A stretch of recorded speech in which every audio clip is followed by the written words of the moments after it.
Iran के हमले का डर इस कदर है कि अमेरिका ने मूसाद के जासूसों की लिस्ट भी ईरान को सौंप दी है और कहा है कि ये वो मूसाद के जासूस हैं जिन्होंने इस्माइल हानिया के कत्ल में इजराइल की मदद की थी। तो आपको जो करना है इनका कीजिए, इजराइल पर हमला ना कीजिए। सुनने में ये बहुत छोटी खबर है, लेकिन सोच के देखिए, इजराइल के लिए जो काम करने वाले मूसाद के एजेंट हैं, मौका पड़ने पर ये उनके भी नहीं होते। और डर इतना है, लुप इतनी हो रही है इजराइल अमेरिका की कि पूरी लिस्ट सौंप दी है कि भाई साहब आप ये लो लिस्ट, इनका जो करना है करो, लेकिन इजराइल पर हमला ना करो। उधर मेरे दोस्तों, इजराइल ने भी अपनी हरकतें तेज कर दी हैं। अज़रबैजान पहले से ही ईरान से चिढ़ता है। यह बात आपको मैं बहुत पहले इंटरनेशनल रिपोर्ट्स और मिडिल ईस्ट स्पेशल रिपोर्ट में बताता आया हूँ। अब सुनिए, ईरान आर्मीनिया के क्लोज क्यों है। लोग कहते हैं कि यार आर्मीनिया तो गैर मुस्लिम है, ईरान उसके क्लोज है, अज़रबैजान के। अरे अज़रबैजान तो खुद गद्दारी करता है। अज़रबैजान के अंदर इजराइल का बेस मौजूद है। सुनो आगे, उसी अज़रबैजान में तस्वीर आपके सामने है, रिपोर्ट देख लीजिए।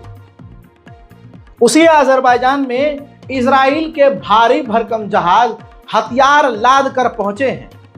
और अब बताइए तुर्की खामोश क्यों है? क्योंकि तुर्की के करीब तो खुद अज़रबैजान है। तुर्की को तुरंत अज़रबैजान को कहना चाहिए कि अपनी ज़मीन का इस्तेमाल ईरान के खिलाफ मत होने देना।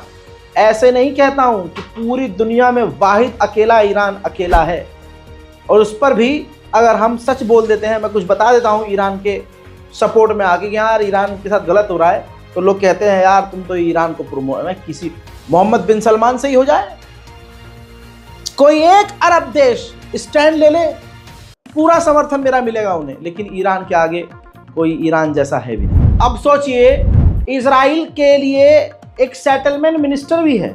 इजराइल की सरकार में फिलिस्तीनियों को घरों और मकानों पर कब्जा करने के लिए पूरे एक कमेटी, और उस कमेटी की महिला हेड ने कहा है कि गाजा के अंदर हमने कुछ गलत नहीं किया है। आने वाले 1 साल में गजा के अंदर वहां यहूदियों की कॉलोनी तक होगी। सुनिए, is to bring hundreds of families to establish new settlements in Gaza. What will be the future of the Gaza people? The Hamas will be killed. People who want to live normally, we will enable them to go to other countries. We know that in all wars, unfortunately, people suffer and they are refugees. Now, we haven't started this war, and we don't have to apologize for anything. We didn't make the Gaza people refugees, and we didn't make them suffer. They brought this catastrophe on their head. So what we are doing here, we are making an extra effort to prepare public opinion, and we had lots of talks with politicians, with ministers, with members of Knesset, with prominent public figures, telling them that। अब आप सोचिए दोस्तों, 85% school और जो buildings हैं, universities हैं, पूरी तरह से तबाह हो गई हैं। गाजा के अंदर अब कुछ बचा नहीं है। दूसरी तरफ फिलिस्तीन का अपडेट दूं तो फिलिस्तीन के अंदर नए सेटलमेंट, वेस्ट बैंक में नए सेटलमेंट, नए मकानों पर फिलिस्तीनियों के पूरे मोहल्ले पर कब्जा करने के लिए फिर से इजराइल ने अप्रूवल दे दिया है। उधर जॉर्डन की गद्दारी भी सुन लीजिए और देख लीजिए। जॉर्डन में फिलिस्तीनियों के लिए जो लोग प्रदर्शन कर रहे थे, जॉर्डन की मिलिट्री ने उनको गिरफ्तार किया है।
इजराइल ने गाजा को बिल्कुल बेकार कर दिया है।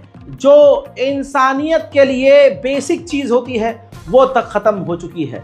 पानी के बिना कोई रह सकता है क्या? लेकिन पानी की इतनी किल्लत है कि लोग बूंद बूंद के लिए तरस रहे हैं। ये जो जुमला है, ये कहावत है, बूंद बूंद के लिए तरसाना, इजराइल ने वो कर दिया है। देखिए,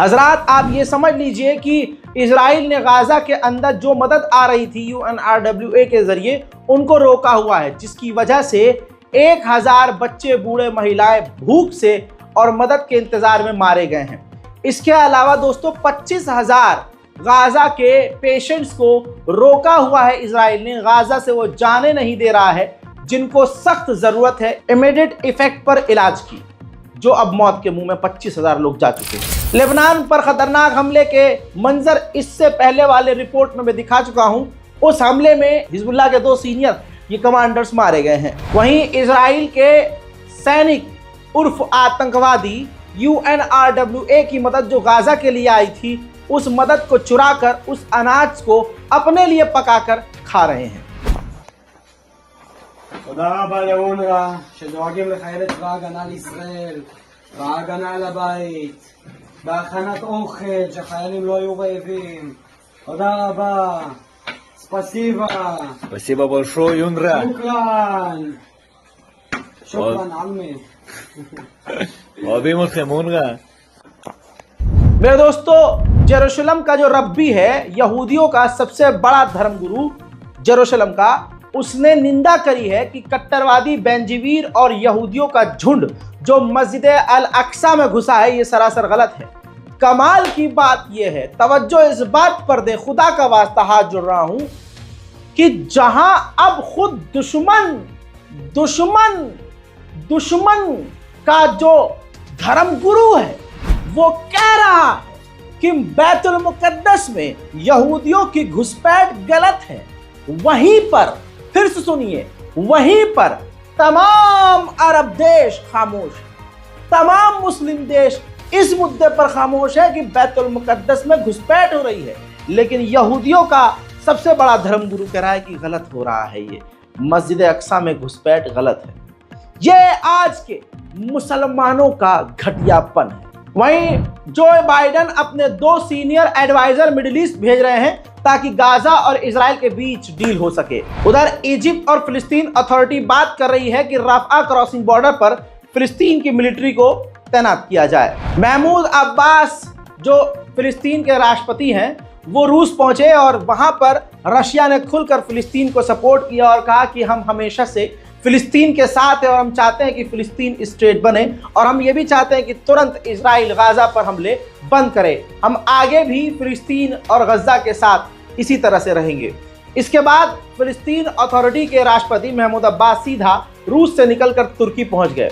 तुर्की जब वो पहुंचे तो उनका जमकर स्वागत किया गया। रजब तैयब एर्दोगान ने उनका स्वागत किया, उनसे खुद गले मिले, उनका खुद स्वागत किया और कहा कि इस बुरे समय में हम फिलिस्तीन के साथ खड़े हैं। वहीं बड़ी बात यह है कि आज ही कल में महमूद अब्बास फिलिस्तीन के राष्ट्रपति तुर्की की पार्लियामेंट को संबोधित करेंगे। गाजा और फिलिस्तीन की मदद के लिए इस बारकोड का इस्तेमाल कीजिए, अपनी दुआओं में गाजा और फिलिस्तीन को याद रखिए।